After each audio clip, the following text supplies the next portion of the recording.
Today on Beyond the Image, I'm talking with Paige, nuclear medicine and PET-CT technologist from Steinberg Diagnostic Medical Imaging. Thank you for joining me, Paige. Thank you. I'm excited. Let's start by telling our audience what inspired you to become a nuclear medicine technologist. Growing up, a lot of my family members, I saw them go through their own health issues and their own health struggles. And I always was very appreciative of the healthcare team that was always helping take care of them. And that's kind of what sparked the interest for me. Then once I got into school, it was more so just trying to figure out how I can be a part of healthcare and helping patients. As far as going into nuclear medicine, I discovered the program at UNLV, and it was kind of by chance that I found out about it. I was originally going to go do X-ray, but you meet a lot of people through your classes and whatnot, and just talking around, I found out about the program, applied and got in, and I honestly fell in love with it. I just really lucked out. I'm really happy with it. Tell everybody that doesn't know the difference, what's the difference between PET and nuclear medicine? With both PET and nuclear medicine, we're looking at how things are working in the body. As far as PET-CT goes, that's more so strictly for cancer diagnosis. In general nuclear medicine, there's lots of different procedures that you're looking at parts of the body, like the bones, the heart, your stomach. We run all types of different tests for general nuclear medicine, but for PET-CT, it's more so cancer-based. Tell me, what is a day in your life like? As far as being a nuc med and a PET tech, the schedule looks different depending on, which one you're doing for the day. As far as nuclear medicine, you could have anywhere from, at least at my location, anywhere from 4 patients to 10 nuc med patients. PET, we generally see around 14 if our schedule's full. But we have a flow that goes, and as far as the day in the life, it's, you come in the morning, you run the QC on all of your equipment, you want to make sure everything's working correctly and that everything's good to go for the day. You get everything prepped for your patients as far as if you need IV set up, get the table ready, and then we start seeing our patients going throughout the day. Again, we just go through our protocols for whatever it is we have on schedule for that day. For nuc med, we do a lot of bone scans, HIDA scans, gastric emptying, lung scans, all different types of procedures. PET is just our clockwork flow. It's about 14 patients a day, and it goes. Tell patients that, let's start with PET, what can they expect to happen when they come in for a PET scan? With a PET scan, I would say most of our procedures is the standard. It's a skull-based to mid-thigh PET-CT scan. When they come in, they're usually there about an hour and a half, maybe 2 hours tops. They come in, they should be prepped before, fasting before. They come in, we get their medical history. We want to make sure we're all on the same page. We want to understand why we're even doing this scan, get any updates on their surgical history, if they're on any treatments. From there, once we're all good to go, everyone's on the same page, we do have to start an IV for the procedure.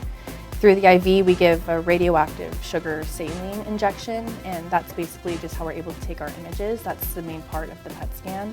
Once we give that injection, they have to wait in their circulation room for about 45 minutes. During that time, they also drink barium. It's an oral contrast, which just helps the scan. Once they're done with that incubation period, that waiting period, they do the actual scan. So just like a standard skull-based to mid-thigh, they're only on the table with maybe 10 to 15 minutes, and then they're out. And what about nuclear medicine? So you mentioned a couple of different scans, a HIDA scan, a gastric emptying scan. What are those? What are they looking for? And what is the patient going to experience with that?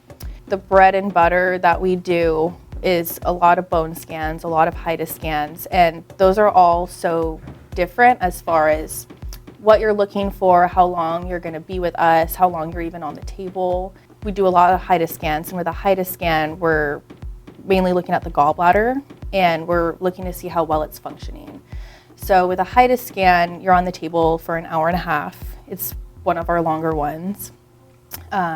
And basically we give a radioactive injection, again, how we're able to even see what we're looking for. And it basically mimics bile in the body, so that's how we're able to see the gallbladder. We give other injections, it's called CCK, and that's how we're able to get the percentage, the ejection fraction of the gallbladder, and that's the measurement that we need for our results, essentially. The HIDA scan is one of the longer scans that we do, though. If you compare it to something like a bone scan, that procedure itself, it's one quick injection. The patient has to circulate for 2 hours, but they don't have to stay with us for 2 hours. They don't have to stay still. They don't have to fast or anything. They can take their medications as regular. The scan itself only takes about 20 minutes. So with general nuclear medicine, there's lots of different protocols and procedures we do, and they all just vary as far as what we're looking at and how long you're really on the table and how much time you're spending with us. So nuclear medicine is really talking about that injection that you're giving the patient. That's what makes it a nuclear medicine scan. Yes, exactly. So with nuclear medicine, the camera that we use, it's called a gamma camera. And that camera itself does not produce any radiation whatsoever compared to like an X-ray machine or a CT tube. The patient is the radioactive component when it comes to nuclear medicine. So, you know, it's not always an injection we give either. For like gastric emptying, they ingest the injection, I guess, the tracer, because we do other procedures where we're looking at how your stomach's working, and you either drink some water that's radioactive, you eat a radioactive sandwich, but more often than not, it's through IV injection. But yeah, the camera itself does not produce any radiation, so the patient's the radioactive one there, so that's the most important part of everything that we do, is using that dose. So the patient's the radioactive one. When they leave, are they walking out radioactive still? They are, yes. So depending on which type of radioisotope you're using, each one has its own half-life. Patients, they do get a little worried sometimes saying, oh, I'm gonna go home and I'm still radioactive. Yes, you are, but it's a very small amount that we are using. It's strictly diagnostic. I usually tell my patients, you know, when you leave today, just stay hydrated, because it's gonna flush out of you over time, and it's also gonna naturally decay. But yeah, they will be radioactive after they leave with us. Are there any procedures that have special instructions for after the procedure where that radioactive life is a little bit longer than something else? Yes, so specifically with iodine 131 thyroid ablations, that has very specific prep. That one's more so of a therapy that we do in nuclear medicine, but the patient has to isolate. They can't use the same restroom as their family or other people. They have to use their own separate utensils, and they have to isolate for a couple of days. So that one's a little more intense, but that one's a therapy compared to a regular diagnostic scan. As far as PET CT scans go, because PET scans are a little bit, I guess you could say, more radioactive, it's a higher energy for a PET scan. Personally, I just advise patients, if they're going to be around any pregnant women or small children, to try and keep some distance when they get home later in the day, just because they still are a little bit radioactive, and it's not so good to be around people of that category. So you guys as techs are around these patients and these injections day in and day out. How do you keep yourselves safe?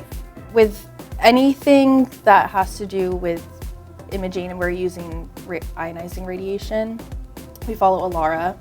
And basically, you know, because with the radiation that we're working with nuclear medicine, you can't wear a lead shield and shield yourself from it. Nothing's really going to protect you from those rays passing through.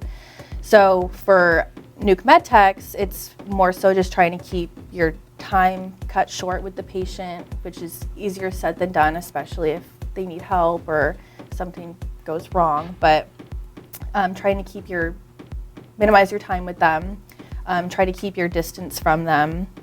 And when we inject our doses, because we're handling the radioactive material, it's in a plastic syringe, so we also have to carry it around in a lead shield and a lead container when we're transferring it back and forth from our hot lab. From the PET scan perspective, you have patients that are coming in to potentially be diagnosed with cancer. Is that a one-time scan, you're diagnosed with cancer, and then you move on to your treatment? Or is that something that is done frequently for those patients through their cancer journey? I would say a PET scan is a really big part of someone's cancer diagnosis and someone's cancer journey. There have been times where patients come in for a PET scan for something suspicious. Their doctor might suspect that it is cancer. They come in, they do the scan, it's nothing, and we don't ever see them again. Other times, patients come in, they know they have cancer, they're trying to figure out exactly where it is, and this is the start of their treatment process now. I would say most of our patients are repeat patients. We see our patients anywhere from 3 months, 6 months to a year. It really just kind of depends where that person is in their treatment process and their cancer journey. So I would say 9 times out of 10, it's more so repeat patients that we're seeing regularly. So you're seeing a patient every 3 months, every 6 months. You're going to start to build relationships with those people. You're going to get to know them. You're going to learn their story, and they're going through a cancer treatment and a diagnosis. How do you manage the emotional impact that that has on you? I would say it does get hard sometimes because this is an emotional process for them. And to see them so often and physically see their progress and hear about their progress and even just what's new with them, you do start to build relationships and you do get to see them get better or get worse. And it can get emotional, especially when you start getting to know these people. But you just have to kind of remind yourself that, you're here for them. They're coming in because they need their scan done, and it's our job to do that and make sure it's done correctly and make sure it's done well. But not only that, we're also there to help them be comfortable and try to make this process that much easier for them, because it could be the worst day of their life, So do you have a favorite patient? I do. This patient, I've done their scan a handful of times now. I don't remember if they came in, if it was for their first or their second time, but the first time that I ever personally did their scan, just hit it off right away, just very nice, kind person. For a PET scan, we do have to check patient's blood sugar, and I specifically remember this was how it all started. I asked him, do you have a preference which hand I use? Does it matter? He's like, oh, no, just doesn't matter. I just don't want to use my right hand because I have a gig tonight. Super interested in what that looked like. I was like, oh, what do you do? Totally hit it off. He works in the entertainment life out here, and that's something that I think is very exciting for someone to be doing, especially if you're going through your own cancer journey and you're going through treatment, to still have something, you're still working, you are still entertaining and doing something that you love and bringing joy to other people, even though you're going through your own journey. We both were on the same page, totally hit it off, and he comes in, and every time he comes in, I get the privilege to do his scan. He's a very great person. I love that. Do you have patients that request you as a tech? That's a great question. I wouldn't, maybe not to my knowledge. I do have patients come in, and because at the location I work at, it's usually me and one other tech. You're gonna get one of us, right? From what I've noticed is a lot of the PET patients, they like to stay at the location that they go to. So I wouldn't go so far to say as I request me, but they like their location, and if I'm there, then I get to see them. So it's more than enough for me. SDMI's mission is to provide an exceptional patient experience. How does your department keep that at the forefront of what you're doing? You're doing the same thing day in and day out. It can become a little bit monotonous. How do you make sure that you're providing a great experience to every patient? A tech perspective, I think it's all just about making it as easy as possible on the patient as we can. Whether that's calling them the day before to confirm and remind them of their prep, remind them this is where you're coming tomorrow, this is what time you need to be here. Just that alone could make the experience that much better. By the time they come in, like I said before, we're all here to help them, and we're a part of their journey now. So when they come in, just positive attitude, keeping, them in good wits, and because sometimes people come in and it's not their best day and they're not feeling so great and they don't want to be there, and that's understandable. So to be able to understand that and just be there for them, help them, comfort them, helping them get on and off the table, whether it's just listening to them rant for about 5 minutes because they're just not having a good day, that's okay. I think that alone makes the process a lot easier for them. But as far as the experience itself, just being there for them, comforting them, just making sure that they know that we're there for them, I think makes a huge difference in just what to expect when they're coming in.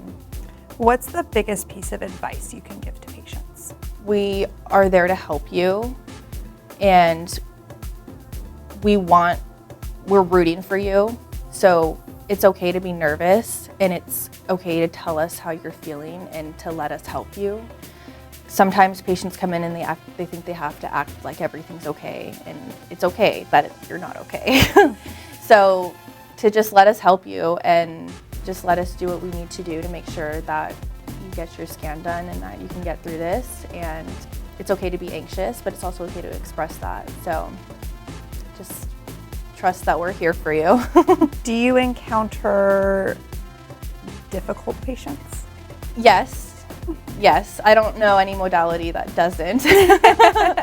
But it does happen for sure. And you don't have to have a good day every day. Not everyone has a great day, but it does happen sometimes, yes. How do you help someone who's come in and maybe they're not having a great day and they're in not a great mood and maybe they're not being their best version of themselves? They're being a little less than kind to the techs or to the staff. How do you help turn that around for them? Keep yourself in good energy. I keep myself positive. I don't want to also become negative because that doesn't help anybody in that situation. I don't blame anyone. If you're having a bad day, you're having a bad day. But in order to help the patient, just stay positive because you never know what they're going through, right?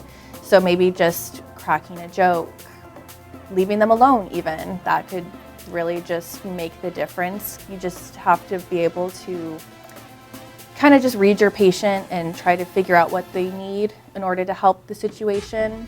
Because sometimes patients come in and they're not in a great mood. They're hungry. They've been fasting for hours. They want to eat. They don't want to be here. They want to go home, So sometimes they come in and they aren't in the best mood, and that's okay. But it's important to be able to read your patient, and by the end of it, they leave in much better spirits after everything. It just kind of depends patient to patient, of course, but just keeping positive, reading your patient, and just making sure that you're able to meet their needs and you're trying to make the experience at least a little bit better for them if they're not in the best mood.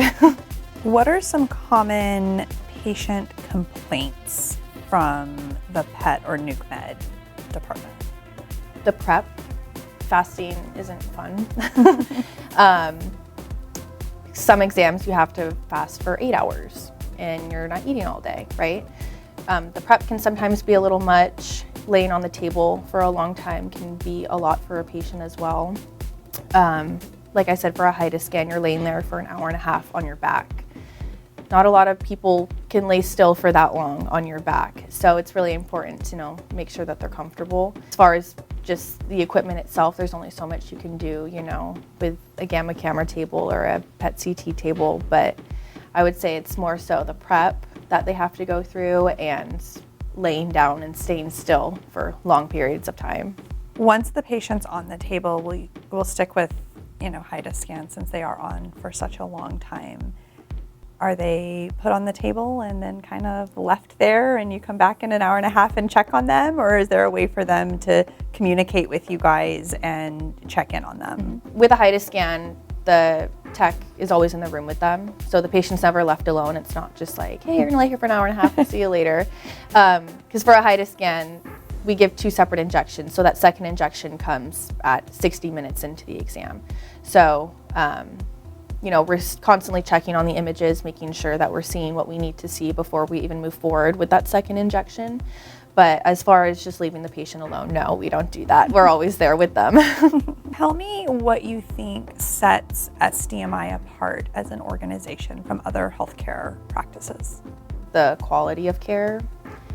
And I feel I can speak to that because I only do nuclear medicine and PET CT, but a lot of our PET patients come in for their CT scans or MRI scans, and it's a common theme where they're not comparing to other facilities or other places they've been, but when you've been through so many scans at plenty of other locations and places, to come back and have patients tell you like this is the best of the best, it says something.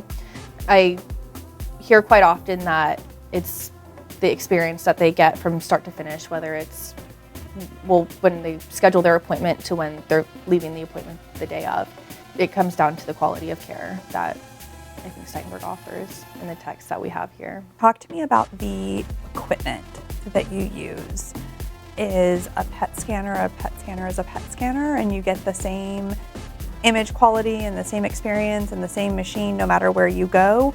Or is there something different and special about what SDMI has to offer? Specifically our PET CT scanner, it's best of the best that we have. It's brand new.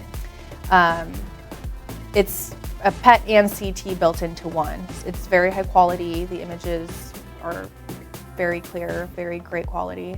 It's not so much about being the newest, it's about the equipment that you're using when it comes to diagnostic imaging. And specifically with PET CT, the camera that we have, it's Canon. It's the best of the best, and it's doing what it needs to do. What do you think the future holds for you? I've only been at Steinberg for just over 2 years now. I just hit my 2 years. I'm very happy where I'm at.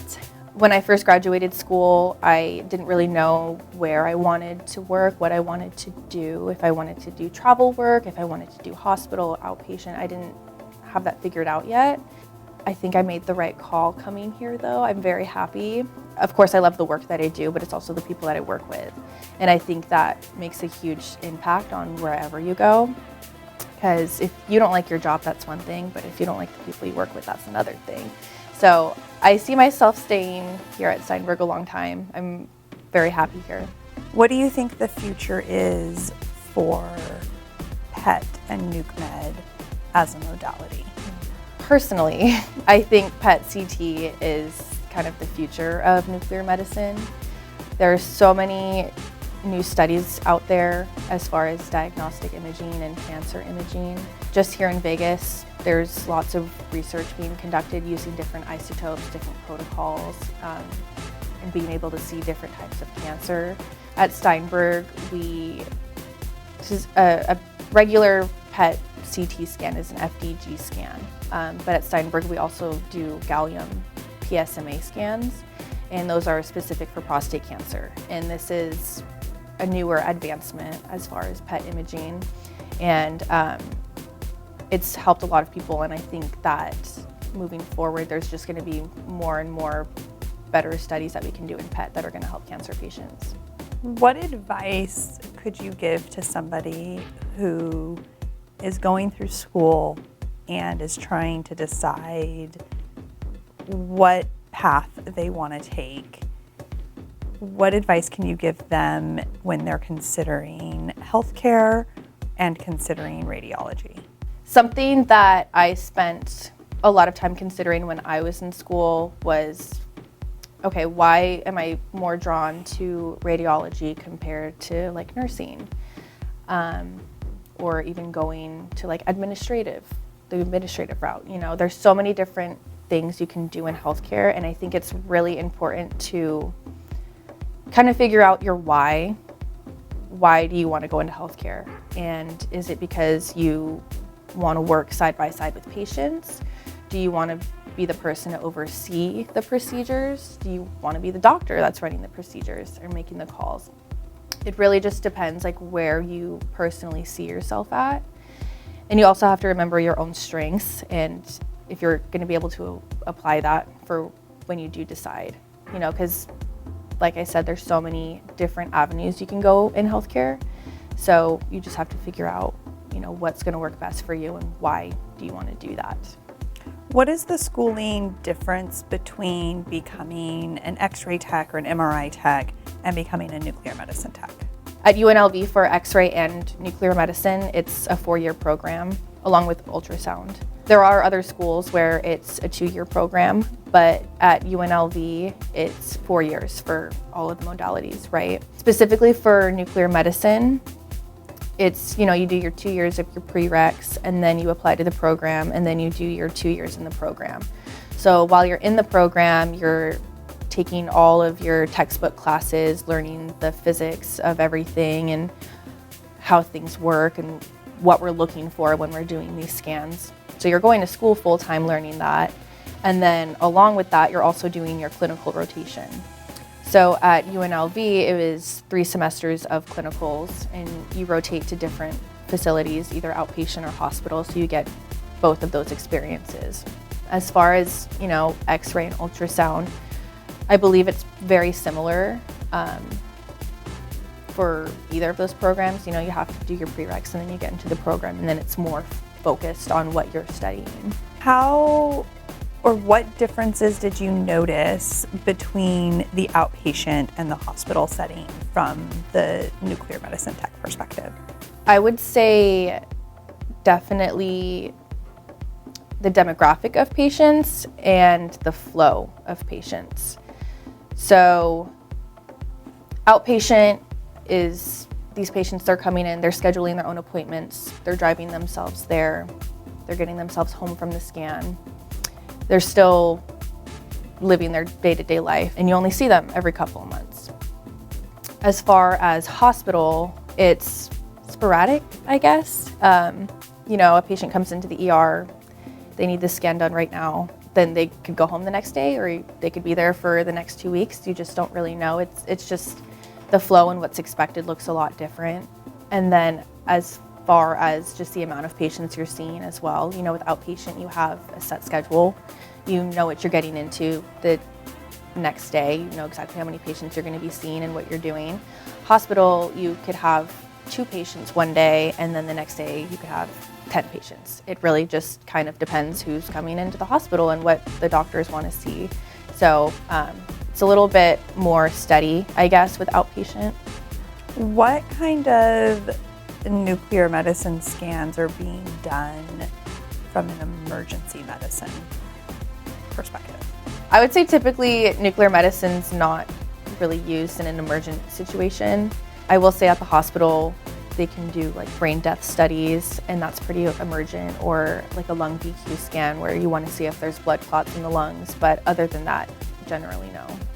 So you're giving patients a dose of this radioactive tracer for each of these exams. Is that dose the same for every exam and every patient? Is it just shelved and housed at SDMI like any other, injection that would be given, like a contrast injection for MRI, for example? With nuclear medicine, no. All of our doses, they're ordered from our pharmacy. They all do have a shelf life. They are radioactive and it's going to decay over time. So they're calibrated for your specific appointment time and it's calibrated for your exam. If a patient's late or they don't show, that dose is no longer good. We can't use it anymore. So it's specific to that patient. So I have one final question that I like to end with, and I know you're early in your career, but I want you to think back to, a younger you, and what would your younger self be most proud of you for or most surprised by? I think she'd be surprised that I am doing exactly what I wanted to do and I stuck with it, and that I'm here and I'm a part of something that I always knew that I wanted to do. So I think she'd just be proud that I got myself here and that I'm happy with the work that I do and that it's meaningful and that, I'm still able to make an impact on patients' lives every day. So I think she'd just be proud that you know, I got myself here and we're doing good work. Awesome. Thank you so much for sitting down with me today. Thank you.